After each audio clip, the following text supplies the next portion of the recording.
Story 1. The plane hit turbulence so hard that the oxygen masks dropped, people screamed, and a flight attendant was tossed into the ceiling. I genuinely thought that was it. Then the guy next to me asked if I wanted the rest of his pretzels. He was ready to meet God with salty snacks in hand. Story 2. Approaching the airport, I noticed the flight attendants looked very concerned and were rushing around. I looked down and saw that the entire runway and a lot of other space was covered in foam, and there were emergency vehicles everywhere. The pilot announced that our landing gear had failed to come down. He intended to cruise along the coast for a while longer to burn more fuel before attempting the landing. About an hour later, we were approaching the runway. The plane was dead silent except for people praying. We descended lower and lower, and then we heard and felt the landing gear snap into place. We landed smoothly and easily. I was certain I was going to die, but I didn't. It was sheer luck. I am forever grateful. Story 3. An airline pilot failed to communicate with his flight attendants or passengers during the flight. He needed to perform an emergency go-around but did not announce it. As the plane suddenly pulled up hard, passengers panicked, asking frantic questions about what was happening, with some screaming and fear. This occurred twice in a row during the same flight. The attendants did their best to calm the passengers, although they were not fully aware of the situation and could only guess it was a last-minute go-around. Despite their efforts, the pilot showed no concern or regard for the passengers' worries. Story 4. There was crazy turbulence for about 5 to 10 minutes where I really felt the drops and jolts were much more intense. At times, I thought the plane dropped too much before jumping back up. The girl next to me was panicking, and I was gripping the armrests as if I were undergoing surgery, sweating profusely. It was intense. Story 5. A couple of weeks ago, the plane reached a speed of 275 kilometers per hour during takeoff, then came to a complete stop. The brakes appeared to be welded, and fire trucks were called to cool them down, which generated a lot of steam and smoke. We had to deplane on the runway, and it felt eerie to see the end of the runway so close. Story 6. One of the engines went bang over the middle of Lake Erie. We were diverted to Cleveland and greeted by dozens of emergency vehicles. Story 7. An earthquake occurred during the evening landing. The plane pulled back up, circled around for a while, and then we left for another airfield quite far away. Other than some sobbing, it was quiet in the plane. I did not understand what was happening since we were in Indonesia. Story 8. Not scary at the time, just after it happened, but as we were landing in Seattle, we were about 5 seconds from touchdown when the engines throttled up and we started climbing. As we circled into a holding pattern over Puget Sound, the captain got on the speakers and said we were going back because there was another jet on the runway, and we came about 3 seconds from landing on it, which would probably have killed everyone on both planes. He kind of laughed like, oops, almost messed up, rather than, almost ended 500 lives just then. I felt nervous after we circled around and attempted another landing, which was successful. Story 9. Shortly after the Singapore Airlines incident, which resulted in 1 death and 71 injuries due to severe turbulence, I experienced a similar situation on a plane. We dropped hundreds of feet and then rose back up, resembling a roller coaster. People were screaming. Fortunately, I had seen an interview stating that airplanes are designed to withstand turbulence like that. So, I tightened my seatbelt and endured the experience. It was not enjoyable, and I was relieved when our flight was finally diverted to the ground. Story 10. The plane was gaining speed on the runway to take off when there was a sudden braking screech that threw everyone forward. The pilot came on to say that we had to resolve a conflict with a landing plane. Story 11. Lightning struck while cruising at 39,000 feet. The flight attendant got on the intercom and reassured everyone. They designed planes for that possibility. Do we have any passengers on board who work for Boeing? About 20 people raised their hands, and a few of them replied, "You're welcome." Story 12. On Aer Lingus, leaving Dublin and flying back to the United States, we were airborne for about 45 minutes when the pilot announced we had to return to Dublin Airport due to mechanical issues. Here's where it gets interesting. Apparently, they needed to burn off a certain amount of jet fuel before we could land. Since we were in an Airbus, they couldn't dump fuel. We circled off the coast of Ireland for over an hour just burning fuel. I thought to myself that there was no way my father's ancestors made the challenging voyage from Galway to Ellis Island just for me to die in a plane crash in Dublin. Eventually, we were cleared to land. As we approached, I looked out the window and saw the crash trucks following us with their lights flashing, as airports have specialized firefighting equipment. We had to remain on the tarmac with the doors open in November for about 3 hours since we couldn't disembark after already clearing customs. And how did the airline compensate us? With free drinks, of course. I missed my connecting flight in Chicago, which turned into another nightmare. Story 13. No oxygen masks were deployed, but we flew over the Rockies during bad weather to land in Denver for a connecting flight, descending thousands of feet in a matter of seconds. The entire plane was filled with screams and cries. This was not turbulence. It felt like we were free-falling into the mountains visible beneath us. I was with my grandparents, who had been traveling frequently by plane for work since the 1960s, and they were yelling, too. I had to be dragged onto the connecting flight. This was about 20 years ago, and I have only recently started to manage flying without needing to sedate myself. Story 14. My dad flew my sister and me to Bible summer camp in a 4-seater Cessna when we had to fly through a storm. We made it safely, but it was bumpy and loud. Story 15. Taking my airplane up for a quick post-maintenance checkout flight after some work on one of the generators. Everything looks good during the run-up, so I line up for takeoff. I push the throttles forward and run through my takeoff checklist. Power set and confirmed, airspeed alive at 95 miles per hour, and I rotate. Just as I'm about to rotate, I see the voltmeter spike. It's too late to abort now. I'll sort the problem out in the air. During the initial climb, I start to smell electrical smoke. I announced that I was returning for an immediate landing and asked everyone to get out of the way, then began shutting down the electrical systems. The entire flight lasted only about 2 minutes, and it turned out nothing was on fire. I just melted a voltage regulator. Story 16. A small regional jet hit turbulence, causing the plane to drop 400 feet straight down 5 to 6 times.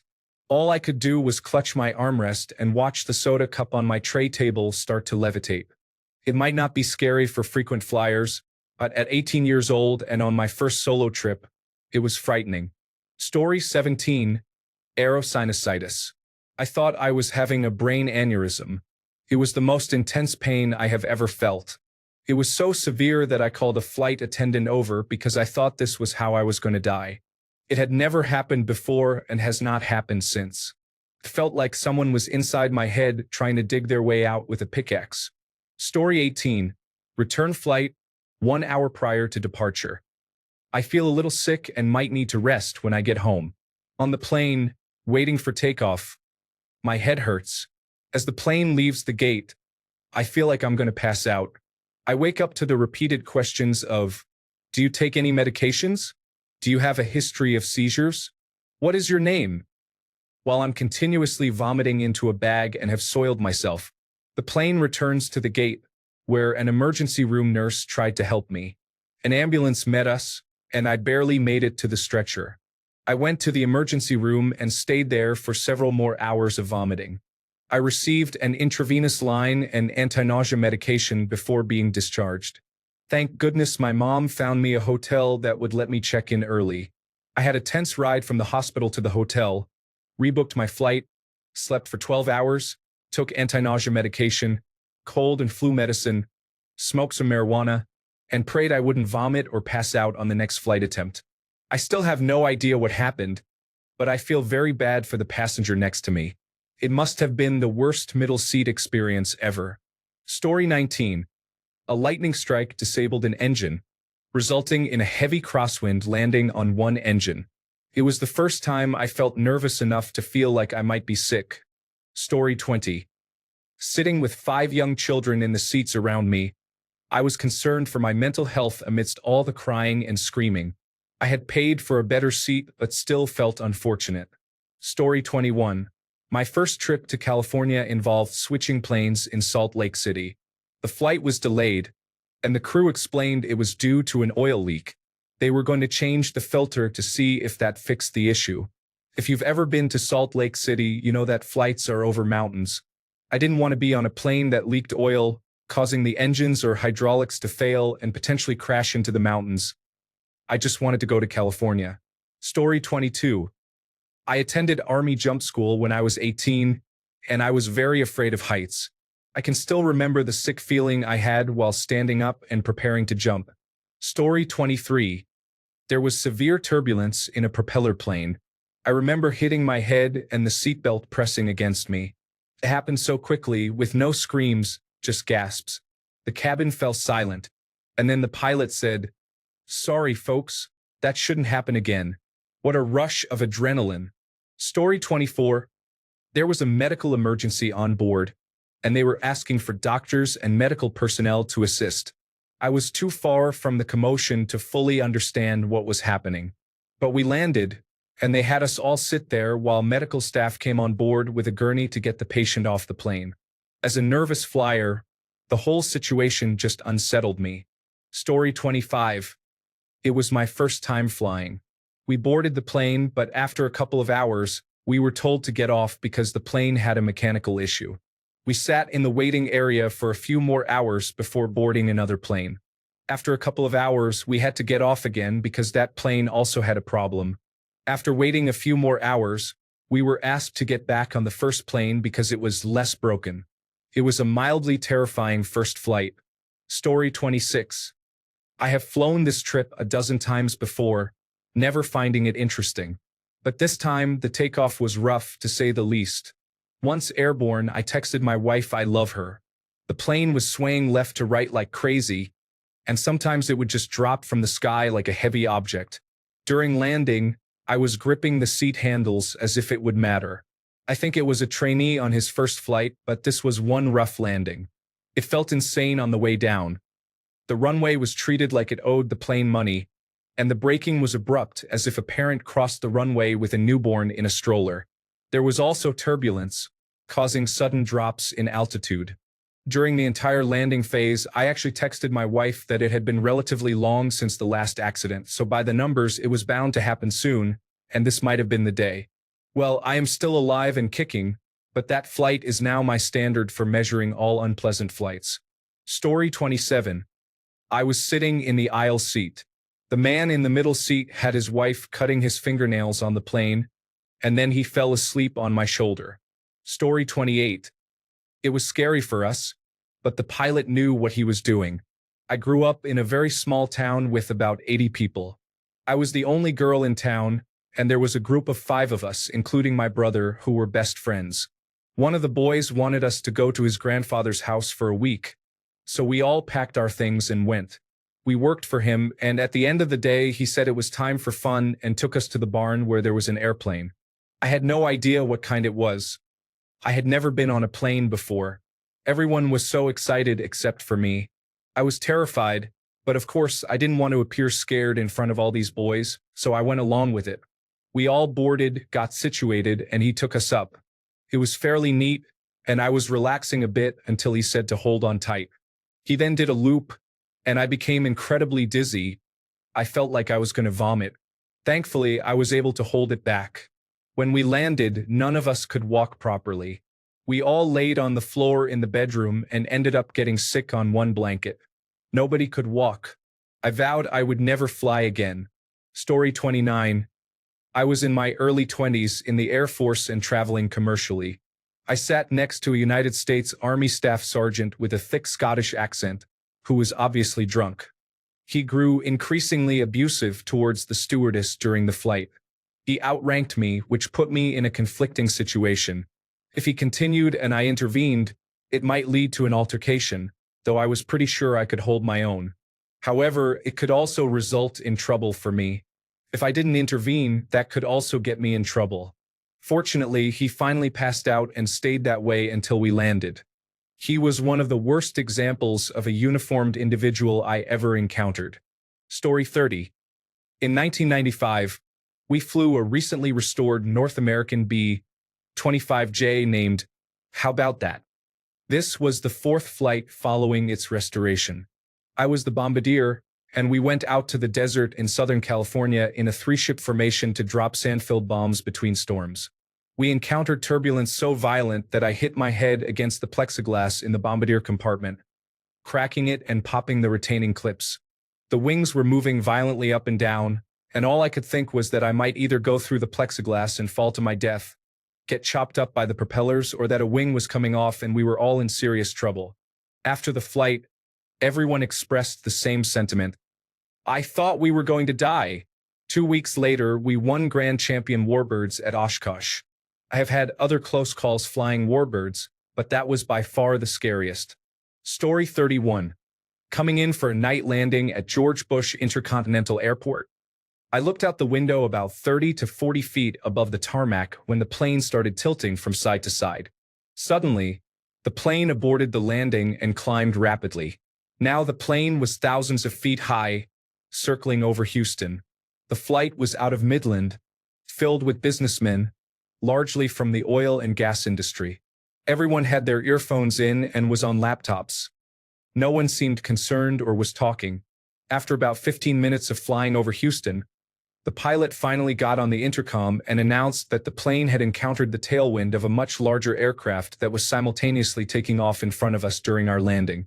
The pilot stated that, out of an abundance of caution, he climbed rapidly to a higher elevation. Story 32. Delta overbooked the plane I was supposed to take from Phoenix to Houston. They told me not to worry. They arranged a personal charter plane to fly me there. 2 hours later, they led me out to the tarmac, and there sat a single-engine, two-seater with just enough room for one suitcase behind the seat. Judging by the red sparkly vinyl seats, I would guess it was an early 1960s model. I climbed in and sat next to a man over 70 years old, the pilot. He looked over at me and yelled over the engine, "Hey, Holmes, where are we going?" I noticed that the interior was decorated with ball tassels hanging all around, complete with beaded seat covers. I remember thinking whether that smell was burnt oil or vomit. We proceeded to taxi down the runway, driving all the way to where the grass meets the pavement. The pilot turned around and, while I was watching, nailed the throttle to full thrust. It felt like we were driving about 45 miles per hour, bumping up and down. He worked the flaps forward and back as I watched the end of the tarmac getting closer. I looked over at him. He glanced at me from the corner of his eye and grinned. Finally, we lifted off, but it felt like we never leveled off during the entire flight. It was as if we were flying at a 45-degree angle trying to stay up. It was the worst plane ride ever. We would be flying along when suddenly we would drop 50 feet, then go back up. Twice he pointed at a black duffel bag at my feet. I finally realized he was telling me that if I got sick, I should use that. Upon landing in Houston, we had a crosswind. We were literally pointing sideways while flying straight when we touched down, which scared me tremendously. That was 16 years ago, and I haven't flown since. Story 33. Bad turbulence. I have only flown about 6 times in my entire life, so I do not have much experience to draw from. Story 34. Flying from Vancouver to Toronto at night in January. After takeoff, the pilot announced he would do something to get us there faster to beat an approaching storm. We arrived 20 minutes ahead of schedule, but we did not beat the storm. It was in full effect. As we prepared to land, I could feel the wind tossing the plane around. We hit the runway and bounced. I noticed there was over a foot of snow on the runway. When we came back down, we were no longer aligned with the runway but sliding at an angle, and I was waiting for reverse thrust, but it did not engage. After what felt like a long time of sliding sideways, the back of the plane eventually straightened out, although we were very close to the grass. Then I heard the reverse thrust kick in. I thought for sure that the plane was going to flip over during the skid. You could feel it wanting to, and I don't know what the pilot did to bring it back to normal, but thank goodness he did. I had a nice buzz going, but that experience will make you sober in a hurry. Thanks a bunch for sticking around till the end of the video. Remember to subscribe, and until next time, stay awesome and goodbye.